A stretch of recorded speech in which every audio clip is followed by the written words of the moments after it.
হরিদেবপুরের ঘটনার পাশাপাশি সামনে এলো বর্ধমান শহরের রসিকপুরের এক তরুণীকে নির্যাতনের ঘটনা। ওই তরুণী অভিযুক্তদের বিরুদ্ধে নিজের অসহায়তার কথা তুলে ধরে সমাজ মাধ্যমে সরব হওয়ার পরেই শোরগোল পড়ে যায় রাজনৈতিক ও প্রশাসনিক মহলে।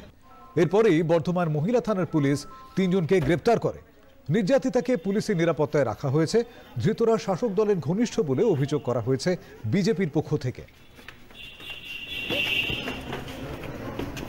আমরা ভারতীয় জনতা পার্টির পক্ষ থেকে সাধারণ মানুষকে বলতে চাই, এটাই তৃণমূলের প্রকৃত উন্নয়ন। বাংলা তার নিজের মেয়েকে চায় বলে ক্ষমতায় আসার পর বাংলার মেয়েরা আজকে বাড়িতে সুরক্ষিতভাবে বাস করতে পারছে না। লোকাল পার্টি অফিস থেকে ফোন আসছে। এর আগে আমরা সন্দেশখালীতে দেখেছি পিঠে করতে যাওয়ার জন্য রাতে ডেকে পাঠাতো, আর এখন সরাসরি এই পার্টি অফিসে শুতে আসার জন্য ডেকে পাঠাচ্ছে। এর মতো অবিচার অন্যায় সারা ভারতবর্ষে কোথাও নেই। এটা একমাত্র পশ্চিমবঙ্গে মমতা ব্যানার্জি, যিনি এই বাংলার প্রথম মহিলা মুখ্যমন্ত্রী, তার আমলে এই মহিলাদের প্রতি অন্যায় অবিচার এটা বন্ধ হওয়ার দাবি আমরা বিজেপির পক্ষ থেকে রাখছি। কংগ্রেস ঘটনার নিন্দা করে দোষীদের শাস্তির দাবি জানিয়েছে।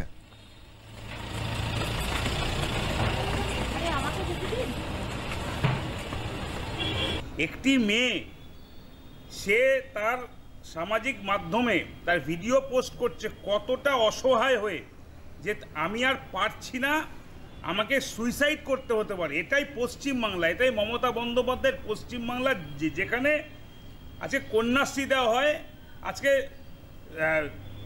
মেয়েদের জন্য কি এত কিছু, লক্ষ্মী ভাণ্ডার দেওয়া হয়।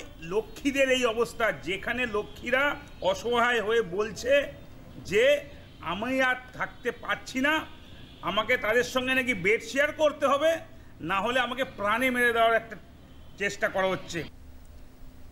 শাসক দল অবশ্য বিষয়টি নিয়ে মুখ খুলতে চায়নি।